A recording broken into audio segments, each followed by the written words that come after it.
Hello friend, ये study with Nitish पे मैं नीतीश आपका बहुत बहुत स्वागत करता हूं। आज हम लोग बहुत ही महत्वपूर्ण टॉपिक लेके आए हैं। प्लेटो जो कि एक महान दार्शनिक थे, राजनीति यानी कि दार्शनिक राजनीति के जनक माने जाते हैं। इनका नाम है प्लेटो। और प्लेटो के संबंधित हम लोग सारी चीज़ें कवर करने वाले हैं जो किसी भी एग्जाम में पूछे जाते हैं, खासकर टीजीटी, पीजीटी, एलटी या फिर जीआईसी, कोई भी एग्जाम हो जिसमें प्लेटो संबंधित रहते हैं। तो इस वीडियो के माध्यम से आपके सारे क्लियर हो जाएंगे, यानी कि इस वीडियो को 1 से 2 बार सुनेंगे, आपको प्लेटो से संबंधित जो भी क्वेश्चन आएंगे आप निश्चित तौर पे आप हल कर सकेंगे। तो चलिए शुरू करते हैं हम अपना टॉपिक। देखिए प्लीज़ फ्रेंड, आपसे एक रिक्वेस्ट है, अगर आप मेरे नए व्यूवर हैं यानी कि आपने अभी तक मेरा चैनल सब्सक्राइब नहीं किया तो प्लीज़ इसको सब्सक्राइब कर लीजिए और बेल आइकॉन प्रेस कर दीजिए ताकि आपको मेरे द्वारा जो भी अच्छे अच्छे वीडियो बनाए जाए उसका नोटिफिकेशन मिलता रहे। और अपने दोस्तों और फ्रेंडों के साथ शेयर और कमेंट जरूर करिएगा। चलिए शुरू करते हैं प्लेटो। तो देखिए प्लेटो की बात करें तो प्लेटो का जीवन काल जो माना जाता है 427 ईसा पूर्व से जो है 347 ईसा पूर्व माना जाता है।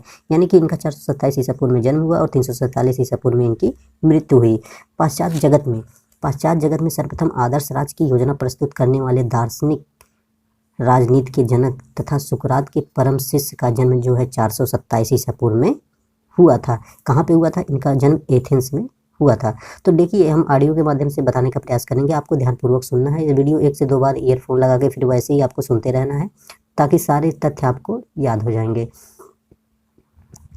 अब देखिए शुरू करते हैं। पाश्चात्य जगत में सर्वप्रथम आदर्श राज्य की योजना प्रस्तुत करने वाले दार्शनिक, राजनीति के जनक तथा सुकरात के परम शिष्य प्लेटो का जन्म 427 ईसा पूर्व एथेंस के एक राज परिवार में हुआ था।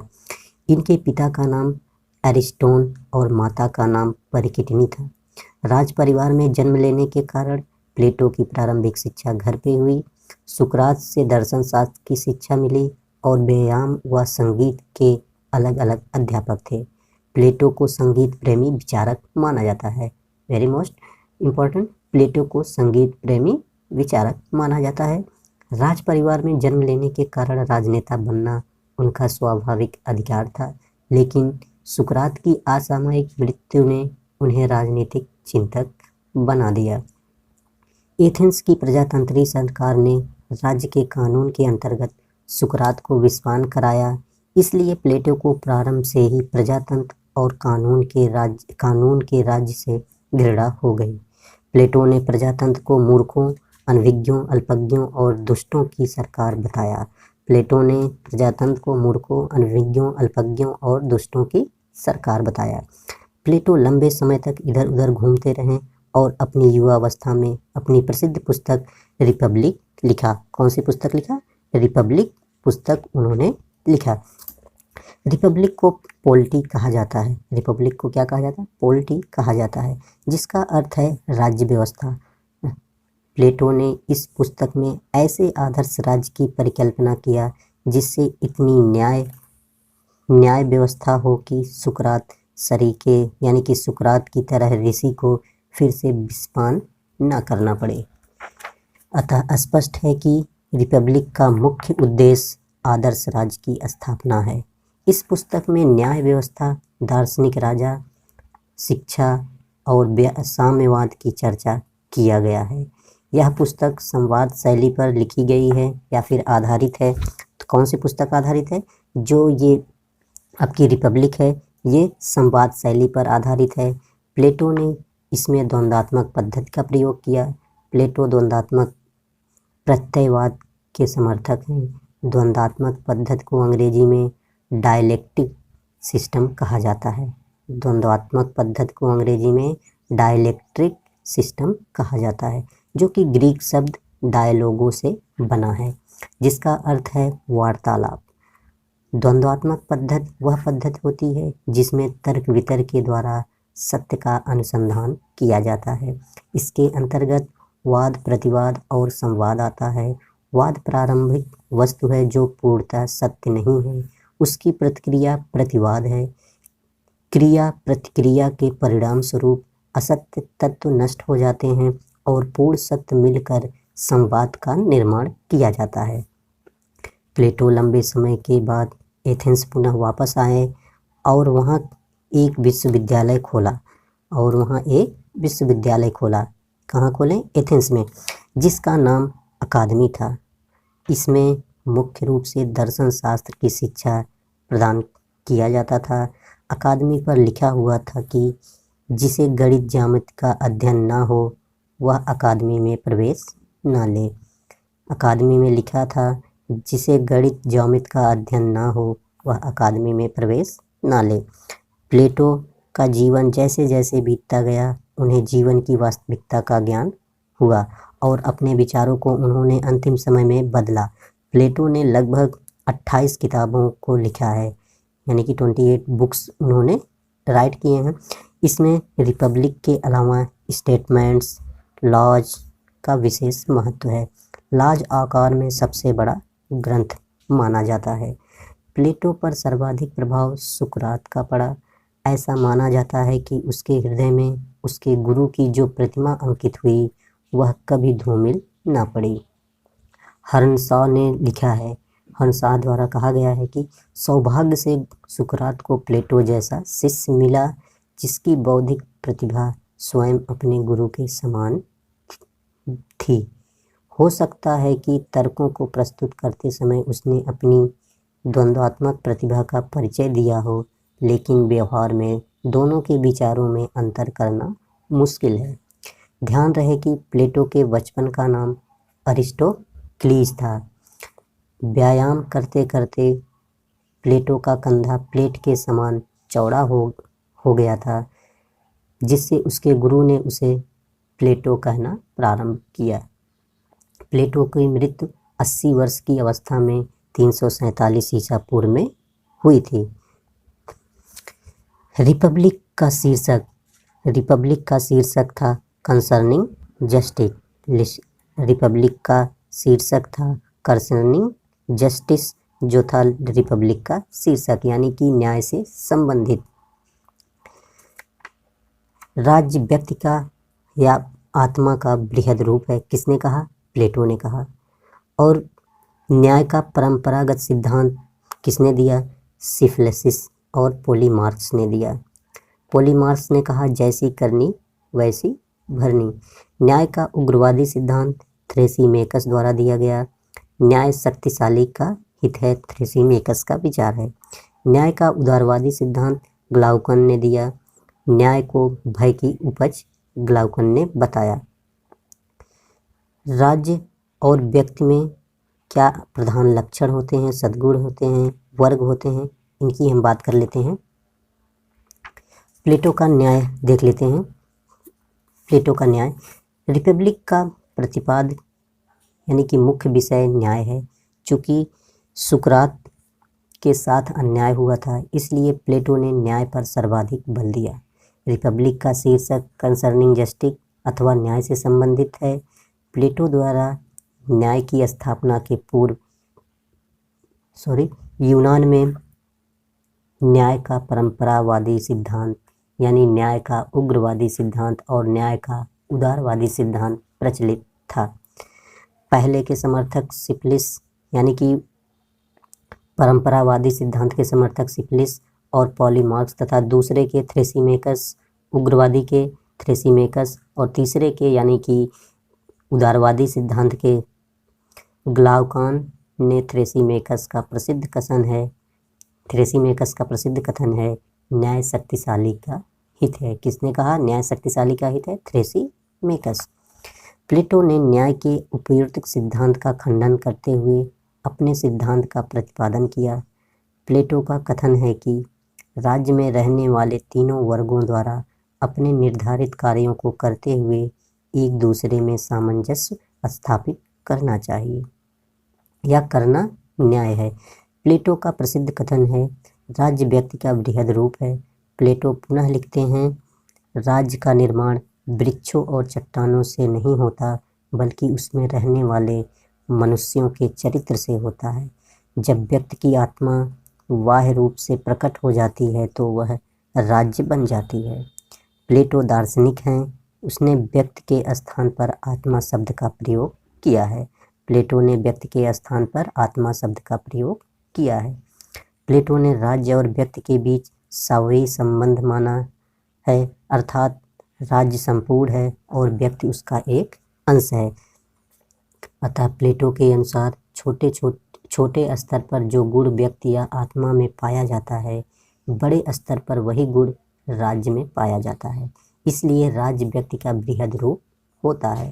प्लेटो के अनुसार व्यक्ति में 3 गुण हैं, विवेक, साहस और वासना। उसी प्रकार राज्य में 3 वर्ग हैं, शासक या दार्शनिक वर्ग, सैनिक व उत्पादक वर्ग। प्लेटो न्याय की परिभाषा करते हुए कहता है कि एक व्यक्ति को आदर्श और न्यायशील तभी माना जाता है जब व्यक्ति के तीनों गुण अपने अपने निर्धारित कार्यों को करते हुए एक दूसरे में सामंजस्य स्थापित करें तथा नीचे वाले दोनों गुणों का संचालन विवेक के द्वारा हो। ठीक उसी प्रकार एक राज्य को आदर्श और न्यायशील तभी माना जाएगा जब राज्य के तीनों वर्ग अपने प्राकृतिक गुणों के अनुसार कार्य करते हुए एक दूसरे में सामंजस्य स्थापित करें तथा नीचे वाले दोनों वर्ग का संचालन शासक वर्ग द्वारा हो। प्लेटो कहते हैं कि हर व्यक्ति में एक प्रधान लक्षण होता है और उसी के अनुसार उसमें सद्गुण पैदा होता है तथा वर्ग बनता है। प्लेटो ने प्रधान लक्षण, सद्गुण और वर्ग को अलग अलग भागों में बांटा हुआ है। जिसमें ज्ञान की प्रधानता होगी उसमें सद्गुण विवेक रूप में होगा और वर्ग वह कौन सा कहलाएगा, दार्शनिक या शासक वर्ग कहलाएगा। और मनोवेग की प्रधानता जिसमें होगी उसमें सद्गुण साहस होगा और वह वर्ग कौन सा कहलाएगा, सैनिक वर्ग कहलाएगा। क्षुधा वासना की प्रधानता जिसमें होगी उसमें सद्गुण संयम का होगा और वर्ग वह उत्पादक वर्ग कहलाएगा। कुछ प्रमुख तथ्य हम देख लेते हैं जो कि प्लेटो से संबंधित है। प्लेटो का न्याय स्वकर्तव्य मूलक पर आधारित है। प्लेटो का न्याय स्वकर्तव्य मूलक पर आधारित है। स्वकर्तव्य मूलक पद्धति पर आधारित है या मूलक पर आधारित है। प्लेटो का न्याय कार्य विशेषीकरण के सिद्धांत पर आधारित है। प्लेटो का न्याय कार्य विशेषीकरण के सिद्धांत पर आधारित है। प्लेटो के न्याय को न्याय का प्रकल्प मूलक सिद्धांत कहा जाता है। प्लेटो के न्याय को न्याय का प्रकल्प मूलक सिद्धांत भी कहा जाता है। यानी कि प्रकल्प मूलक का अर्थ है बिखरे हुए चीज़ों को मिलाकर बनाई गई वस्तु। प्लेटो का न्याय भारत की वर्ण व्यवस्था के अनुकूल है, अर्थात स्वकर्म ही स्वधर्म है। इस न्याय का सामंजस्य सिद्धांत भी कहा जाता है इसे न्याय का सामंजस्य सिद्धांत भी कहा जाता है। प्लेटो का न्याय पृथकता में एकता की स्थापना करता है, यानी कि अलगाव में एकता की स्थापना प्लेटो का न्याय करता है। प्लेटो का न्याय का अहस्तक्षेप का सिद्धांत कहलाता है। प्लेटो का न्याय का अहस्तक्षेप का सिद्धांत भी कहलाता है। बहुत ही इम्पोर्टेंट कोटेशन है, बारकर द्वारा कहा गया है, प्लेटो का न्याय वास्तव में न्याय नहीं बल्कि मनुष्यों को अपने कर्तव्य तक सीमित रखने की एक भावना मात्र है। क्या कहते हैं बारकर? प्लेटो का न्याय वास्तव में न्याय नहीं है बल्कि मनुष्यों को अपने कर्तव्यों तक सीमित रखने की एक भावना मात्र है। फिर बारकर कहते हैं न्याय रिपब्लिक की आधारशिला है और रिपब्लिक न्याय का संस्थागत रूप है। न्याय रिपब्लिक की आधारशिला है और रिपब्लिक न्याय का संस्थागत रूप है। सेवाइन के अनुसार सेवाइन क्या कहते हैं? प्लेटो का न्याय काल्पनिक, आत्मपरक, जड़, अनैतिक और निष्क्रिय है। कार्ल पापर के अनुसार प्लेटो विशेषाधिकारों को न्यायपूर्ण कहकर पुकारता है जबकि हम विशेषाधिकारों के अभाव को ही न्याय कहते हैं। कार्ल पापर क्या कहते हैं? प्लेटो विशेषाधिकारों को न्यायपूर्ण कहकर पुकारता है जबकि हम विशेषाधिकारों के अभाव को ही न्याय कहते हैं। ध्यान रहे कि प्लेटो अपने न्याय को सामाजिक न्याय कहकर पुकारता है जबकि हम उसे सामाजिक न्याय की संज्ञा नहीं दे सकते। सामाजिक न्याय आज 20वीं शताब्दी की देन है जो विशेषाधिकारों का उन्मूलन करती है। प्लेटो ने दार्शनिक राजा के बारे में क्या बताया उसको हम देख लेते हैं। दार्शनिक राजा को उसने क्या क्या नियम बताए, कैसे रहने चाहिए, ये सब हम लोग कवर करते हैं। दार्शनिक राजा जो होगा वो निर्लिप्त बुद्धि द्वारा शासन करेगा, यानी कि निरपेक्ष ज्ञानी होगा। दार्शनिक राजा का मतलब विवेक होता है। प्लेटो के समस्त राजनीतिक विचारों के शीर्ष पर एक दार्शनिक राजा बैठा हुआ है। ओस्टर ने इसे प्लेटो का सबसे मौलिक विचार बताया। बोस्टर ने इसे प्लेटो का सबसे मौलिक विचार बताया। यही दार्शनिक राजा राज्य में न्याय की स्थापना करेगा। और प्लेटो का प्रसिद्ध कथन है, जब तक दार्शनिक राजा नहीं बन जाते, राजाओं और राजकुमारों में दर्शन की भावना नहीं आ जाती और ज्ञान तथा महानता का एक ही व्यक्ति में एकाकार नहीं हो जाता, तब तक नगर राज बुराइयों से मुक्त नहीं हो सकता। चूँकि सुकरात को राज्य के कानून के अंतर्गत विस्पान करना पड़ा था, इसलिए प्लेटो को कानून के राज्य से घृणा हो गई थी। उन्होंने कहा कि शासक ऐसा होना चाहिए जिसकी बुद्धि निर्लिप्त हो और वह निरपेक्ष ज्ञानी हो, ताकि राज्य में अपने व पराये में कोई भेदभाव न कर सके। अतः दार्शनिक राजा के शासन का आधार विवेक होगा, कानून नहीं होगा। प्लेटो उदाहरण देते हैं कि जब किसी व्यक्ति का जूता व चप्पल टूट जाता है तो वह एक कुशल मोची की तलाश करता है, और जब वह कोई व्यक्ति बीमार होता है तो वह योग्य चिकित्सक की तलाश करता है, वाक्पटु का नहीं। फिर आज अगर संपूर्ण नगर राज्य बीमार है तो वह साधारण शासक से कैसे काम चलेगा। प्लेटो के दार्शनिक राजा के आगे चलकर कटु आलोचना हुई। लॉर्ड एक्टन का कथन है कि सत्ता लोगों को भ्रष्ट करती है और पूर्ण सत्ता पूर्ण भ्रष्ट करती है। लॉर्ड एक्टन का क्या कथन है, बहुत ही इंपॉर्टेंट है। सत्ता लोगों को भ्रष्ट करती है और पूर्ण सत्ता पूर्ण भ्रष्ट करती है। कार्ल पापर का कथन है, प्लेटो स्वयं दार्शनिक हैं और रिपब्लिक दार्शनिक बनाए जाने का दावा है। मोस्ट इम्पॉर्टेंट कह रहे हैं कि जो कार्ल पापर का कथन है, प्लेटो स्वयं एक दार्शनिक हैं और रिपब्लिक दार्शनिक बनाए जाने का दावा है। दार्शनिक राजा विचारों का राजा है, यह काल्पनिक राजा है, इसे धरातल पर प्राप्त नहीं किया जा सकता। ध्यान रहे कि निरपेक्ष ज्ञानी केवल सत्यम शिवम सुंदरम ही हो सकता है, जिसे इस धरातल पर प्राप्त नहीं किया जा सकता। प्लेटो की शिक्षा के बारे में बात की जाए तो प्लेटो ने किस तरह की शिक्षा की व्यवस्था की, इसके बारे में हम लोग देखते हैं। प्लेटो पहला विचारक है जिसने स्त्री पुरुष में समानता माना है। बहुत ही इंपॉर्टेंट ये कोटेशन है कि प्लेटो पहला विचारक है जिसने स्त्री पुरुष में समानता माना है। उसके अनुसार स्त्री भी शासक और सैनिक बन सकती है। प्लेटो कहता है कि स्त्री और पुरुष में केवल शक्ति का अंतर है। प्लेटो का कथन है कि एक शक्तिशाली स्त्री कमजोर पुरुष है और एक कमजोर पुरुष एक शक्तिशाली स्त्री है। ये आपको याद रखना है कि एक शक्तिशाली स्त्री जो है एक कमजोर पुरुष हो सकती है और एक कमजोर पुरुष जो है एक शक्तिशाली स्त्री हो सकती है। प्लेटो ने राज्य में शासक, सैनिक, उत्पादक तीन वर्गों की चर्चा किया। शासक व सैनिक वर्ग को अभिभावक या संरक्षक वर्ग कहा जाता है। शासक या सैनिक वर्ग को अभिभावक या संरक्षक वर्ग कहा जाता है। प्लेटो की शिक्षा व्यवस्था केवल अभिभावक वर्ग के स्त्रियों और पुरुषों पर समान रूप से लागू होगा। प्लेटो ने उत्पादक वर्ग के बच्चों को शिक्षा से वंचित कर दिया। किसको वंचित कर दिया? उत्पादक वर्ग को शिक्षा से उन्होंने वंचित किया था। यद्यपि कुछ लेखकों का मानना है कि उत्पादक वर्ग के बच्चों को प्राथमिक शिक्षा देता है, लेकिन इसके पीछे कोई प्रमाण उपलब्ध नहीं हुआ है। प्लेटो की शिक्षा व्यवस्था को देखते हुए रूसो ने लिखा कि रिपब्लिक राजनीति पर नहीं वरन शिक्षा पर लिखा गया सर्वश्रेष्ठ ग्रंथ है।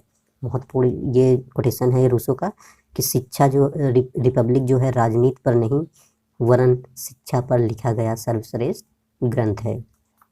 बारकर क्या कहते हैं? बारकर के अनुसार शिक्षा मानसिक रोगों को दूर करने की मानसिक औषधि है। शिक्षा मानसिक रोगों को दूर करने की मानसिक औषधि है। बारकर। जोबेट का कथन है कि प्लेटो के अनुसार शिक्षा का क्रम आजीवन चलना चाहिए। जोबेट का कथन है कि प्लेटो के अनुसार शिक्षा का क्रम आजीवन चलना चाहिए। प्लेटो अपनी शिक्षा को निम्नलिखित दो भागों में बांटता है। प्राथमिक शिक्षा, तो देखिए प्राथमिक शिक्षा में यह किशोरावस्था के लिए है या इसका उद्देश्य सैनिक बनाना है। प्लेटो ने प्राथमिक शिक्षा में व्यायाम और संगीत दोनों को शामिल किया है। प्लेटो के अनुसार व्यायाम शरीर का भोजन और संगीत आत्मा का भोजन है। प्लेटो का कथन है, जब संगीत के स्वर निकलते हैं तो राष्ट्र के कानून बदल जाते हैं। बहुत ही मोस्ट इंपॉर्टेंट ये कोटेशन है डियर। जब संगीत के स्वर निकलते हैं तो राष्ट्र के कानून बदल जाते हैं। ये प्लेटो द्वारा कहा गया है। प्लेटो पुनः कहते हैं, मुझे राष्ट्र के लिए संगीत लिखने दो, मैं इस बात की परवाह नहीं करता कि शासन कौन चला रहा है। प्लेटो कहते हैं कि मुझे राष्ट्र के लिए संगीत लिखने दो, मैं इस बात की परवाह नहीं करता कि शासन कौन चला रहा है। तो ये प्लेटो के बहुत ही इंपॉर्टेंट कोटेशन है, इसको आपको याद रखना है। अब उन्होंने उच्च शिक्षा के बारे में क्या बताया, तो उच्च शिक्षा देख लेते हैं। यह प्रौढ़ावस्था के लिए है और इसका उद्देश्य दार्शनिक बनाना है, यानी कि उच्च शिक्षा का उद्देश्य दार्शनिक बनाना है। जो इसमें उत्तीर्ण हो जाएंगे वो लंबे समय तक जीवन का अनुभव लेंगे और निरपेक्ष ज्ञानी होने पर सत्ता संभालेंगे। ध्यान रहे कि शिक्षा की तार्किक चरम वर्णित न्याय व्यवस्था में होती है। शिक्षा का उद्देश्य आत्म संयम तथा अपने कर्तव्य व दायित्व का बोध कराना है। साम्यवाद देख लेते हैं प्लेटो का। प्लेटो के साम्यवाद क्या है?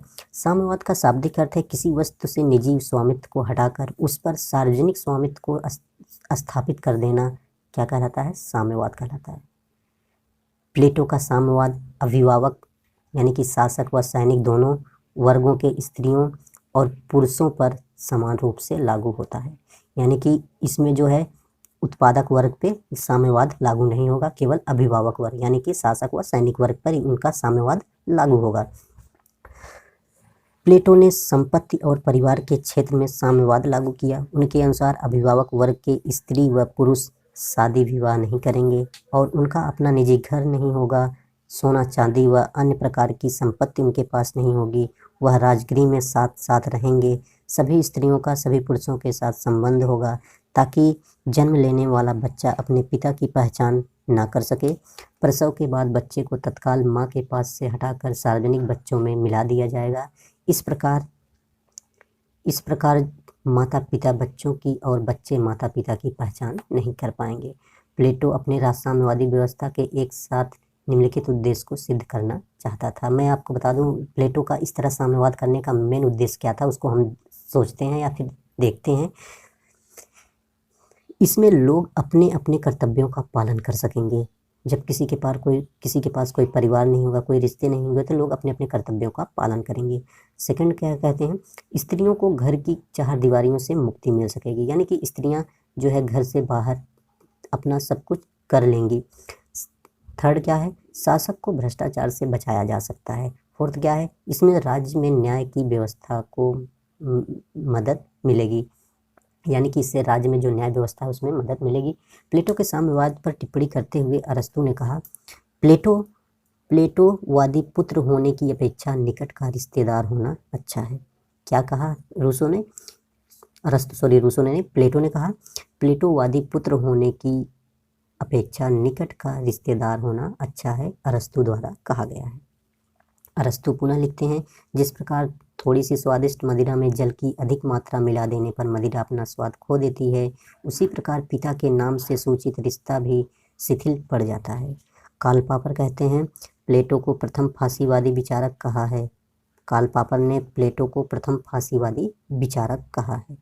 नेटार्फ ने प्लेटो के साम्यवाद को अर्ध साम्यवाद की संज्ञा दी है। नेटार्फ ने प्लेटो के साम्यवाद को अर्ध साम्यवाद की संज्ञा दी है।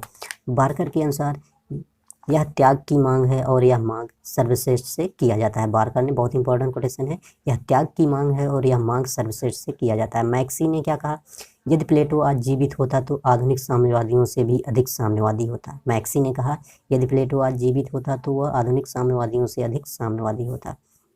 प्लेटो और मार्क्स के साम्यवाद में मुख्य अंतर यह है कि प्लेटो का साम्यवाद राजनीतिक है जबकि मार्क्स का साम्यवाद आर्थिक है, लेकिन दोनों में मुख्य समानता यह है कि दोनों राज्य या समाज को महत्व देते हैं। ध्यान रहे कि प्लेटो उत्पादक वर्ग को संपत्ति रखने और शादी विवाह की छूट देता है। स्टेटमेंट और लाज में प्लेटो के क्या विचार थे उसको देखते हैं। ये दोनों पुस्तकें प्लेटो के अंतिम जीवन के विचार को व्यक्त करती हैं। प्लेटो ने जीवन के अंतिम समय में यह स्वीकार किया कि आदर्श राज को धरातल पर प्राप्त नहीं किया जा सकता है। प्लेटो को जब जीवन की वास्तविकता का ज्ञान हुआ तो उन्होंने अपने विचारों को बदलने का प्रयास किया। प्लेटो ने स्टेटमेंट में जो कुछ कहा उसकी चरण पर परिणति लाज में देखने को मिलती है। स्टेटमेंट का शाब्दिक अर्थ है पॉलिटिक, जिसका अर्थ है राजपुरुष। स्टेटमेंट का शाब्दिक अर्थ है पॉलिटिक्स, जिसका अर्थ है राजपुरुष या राजमर्मज्ञ। प्लेटो ने स्टेटमेंट में उपादर्श राज या मिश्रित राज की बात कहा है। प्लेटो ने स्टेटमेंट में उपादर्श राज या फिर मिश्रित राज की बात कहा है और यह भी स्वीकार किया कि आदर्श राज व दार्शनिक राजा के विचार को धरातल पर प्राप्त नहीं किया जा सकता, अतः शासक के ऊपर कुछ कानूनों का प्रतिबंध होना चाहिए। प्लेटो ने स्टेटमेंट में राज्य का वर्गीकरण किया और कहा कि यह दो प्रकार का है, कानून प्रिय राज्य और दूसरा कानून विहीन राज्य। कानून प्रिय राज्य वह होता है यदि शासक कानूनों से बंधा है तो वह राजतंत्र श्रेष्ठ होगा और प्रजातंत्र निकृष्ट होगी। कानून प्रिय राज्य में क्या होता है, शासक कानूनों से बंधा है तो राजतंत्र श्रेष्ठ होगा और प्रजातंत्र निकृष्ट होगी। और कानून विहीन राज्य कैसा होगा, यदि शासक कानूनों से बंधा नहीं है तो प्रजातंत्र श्रेष्ठ होगा और राजतंत्र निकृष्ट हो जाएगा। प्लेटो ने अपनी अंतिम पुस्तक लाज लिखा, यानी कि प्लेटो ने अपने जीवन का अंतिम पुस्तक जो है लाज लिखा था। यह आकार में सबसे बड़ा ग्रंथ माना जाता है। लाज आकार में सबसे बड़ा ग्रंथ प्लेटो का माना जाता है। स्टेटमेंट में जो बातें कही वही उसकी पूर्णता लाज में प्राप्त हुआ, यानी कि स्टेटमेंट बुक में उन्होंने जो कहा उसकी पूर्णता को लाज में उन्होंने प्रतिपादित किया और रिपब्लिक में दिए गए विचारों को पूर्णतः लाज में बदल दिया गया। रिपब्लिक में उन्होंने जो कहा उसको किस पुस्तक में बदल दिया, अपने लाज में बदल दिया। जहाँ रिपब्लिक में आदर्श राज्य की स्थापना का प्रावधान किया गया है वहीं लाज में उपादर्श या मिश्रित राज्य की बात कही गई है। जहाँ रिपब्लिक में दार्शनिक राजा के शासन का आधार विवेक है और कानून का कोई बंधन स्वीकार नहीं किया है, वहीं लाज में शासक को पूर्णतः कानून के अधीन कर दिया गया है। जहाँ रिपब्लिक में केवल अभिभावक वर्ग के बच्चों के लिए शिक्षा व्यवस्था है और केवल सरकारी व्यवस्था प्रचलित है, वहीं लाज में उत्पादक वर्ग के बच्चों के लिए भी शिक्षा की व्यवस्था किया गया है तथा सरकारी के साथ साथ निजी शिक्षा को भी व्यवस्था की गई है। जहाँ रिपब्लिक में अभिभावक वर्ग को संपत्ति व परिवार से वंचित करते हुए उन पर साम्यवाद लागू किया गया है, वहीं लाज में अभिभावक वर्ग को भी संपत्ति व परिवार रखने की इजाज़त दे दिया गया है। ध्यान रहे कि भले ही प्लेटो ने शासक को कानूनों के अधीन कर दिया, लेकिन उन्होंने इस बात को माना कि शासक को विवेकवान होना चाहिए। पश्चात जगत में प्लेटो का महत्व रिपब्लिक पुस्तक के कारण है, क्योंकि उन्होंने इसमें जिन आदर्शों को बताया है उसे तर्कों के साथ सही सिद्ध करने का प्रयास किया गया है। प्लेटो के अनुसार आदर्श राज्य की जनसंख्या 5040 बताई गई थी। तो ये रहा प्लेटो से संबंधित जो हम लोगों ने लगभग 30 मिनट में कंप्लीट किए हैं। फ्रेंड, अगर ये वीडियो आपको अच्छा लगा तो सब्सक्राइब जरूर करिएगा और मेरा आपसे रिक्वेस्ट है, इस वीडियो को आपसे 2 से 3 बार सुनना है, अच्छे से सुनना है। देखिएगा आपके सारे कॉन्सेप्ट जो है प्लेटो से संबंधित सॉल्व हो जाएंगे। आप कोई भी क्वेश्चन आएगा तो आप ज़रूर से ज़रूर आप उसको सही करके आएंगे। तो so please, thanks for listening.